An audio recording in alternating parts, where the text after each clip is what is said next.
Hi, my name is Sanjay Narvekar. I'm a product manager in the Oracle Cloud Infrastructure team.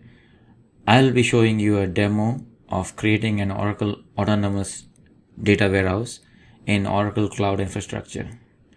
I have logged into my console and I will select this menu and then click on Autonomous Data Warehouse, which takes me to the page which has a few instances already running. To create a new Oracle Autonomous Database, I'll click on Create Autonomous Database. I can change this compartment if I want to select another compartment for my demo. I will keep the same compartment for this demo and I'll rename the data warehouse to Test Data Warehouse and stick to the same database name. Note that this database name can be a maximum of 14 characters. And I'll keep the workload type of data warehouse. For the deployment type, I will select serverless and I will go with the defaults of OCPU count of 1 and storage of 1 terabyte. I'll keep auto scaling checked. So basically, the autonomous data warehouse will automatically scale up the cores from 1 to a maximum of 3 cores if the workload increases, and once the workload reduces, it will bring it back to 1. So I'll keep this checked here. I don't want this 19C preview mode, so I will skip that and I will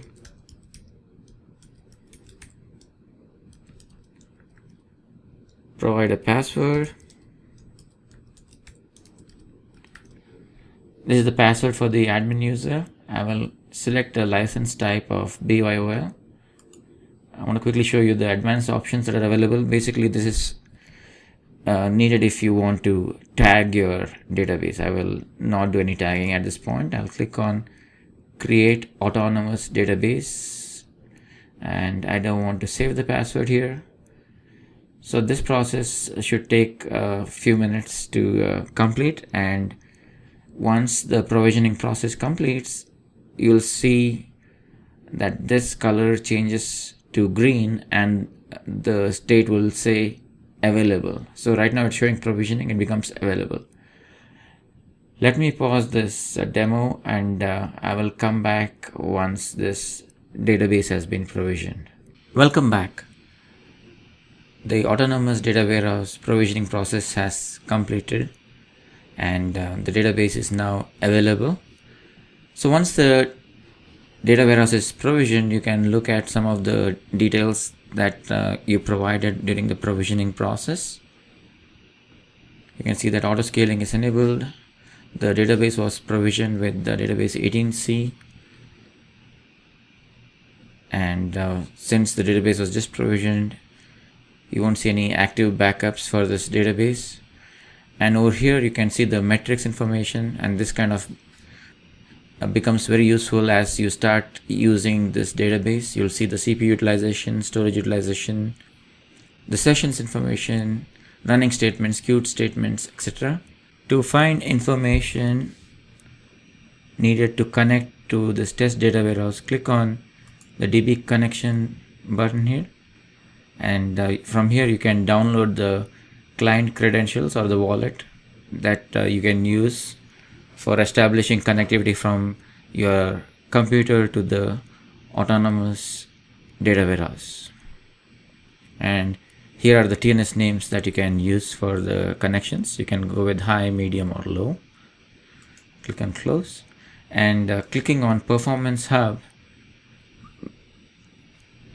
gets you to this page here, which shows you the activities that are currently happening. You can look at Ash Analytics as well as SQL monitoring. Currently there's not a lot going on in this database because I just provisioned it, but this is where you can look at some of this information. I'll close, and as far as action goes, I can create clone, I can access the access control list, and this is where I can type the IP address or the CIDR block of the whitelisted IPs or CIDR range for this autonomous data warehouse. And clicking on admin password lets me change the password. I can click on update license type and always change the license type for my deployment. And I can also move this resource from the current compartment to a new compartment if I want to. So that is the list of things that you can do in the actions link here.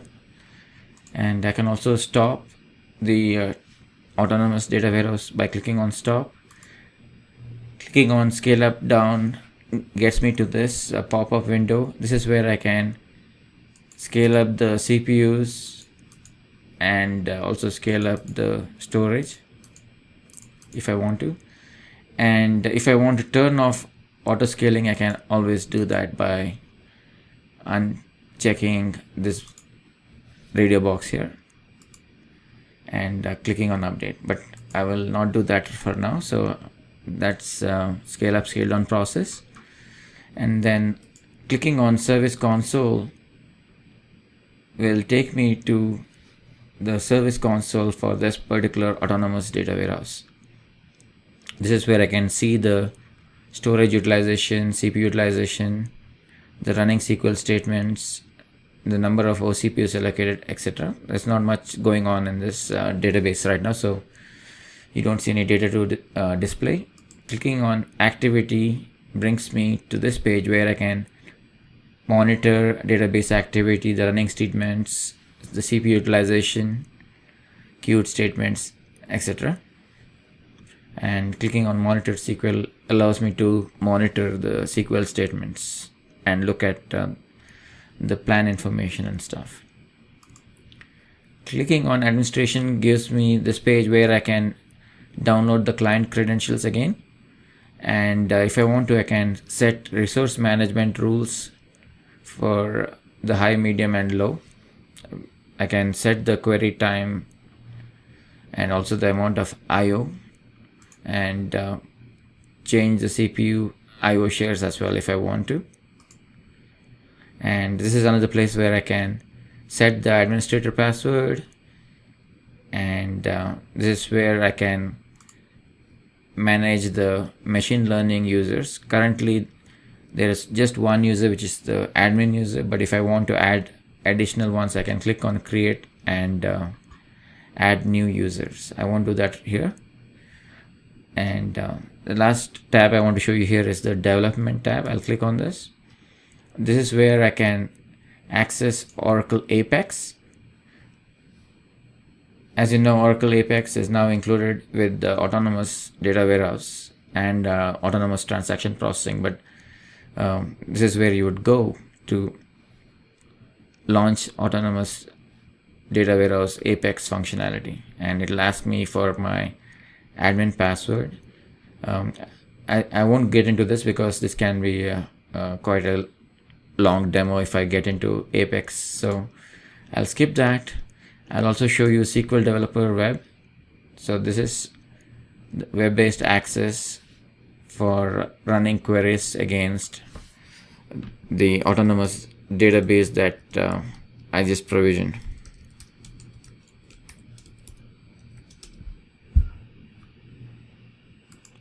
I won't save the password, so I'll uncheck it.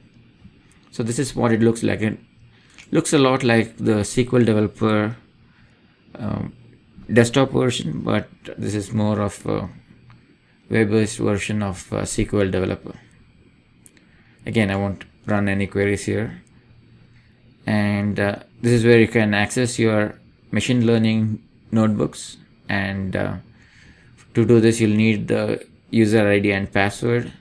I won't get into that, but I just want to show you that these are the links for doing all these activities. And clicking on download Oracle Instant Client will let you download the Oracle Instant Client, which you can use for configuring your compute instances to access autonomous data warehouse or transaction processing. And finally, this is the RESTful services and SODA information which you'll need if you want to develop applications with the RESTful access to the autonomous database. So this is all of the service console that I wanted to show you, and that's pretty much it for this demo. Thanks for watching this demo on provisioning autonomous data warehouse in Oracle Cloud Infrastructure.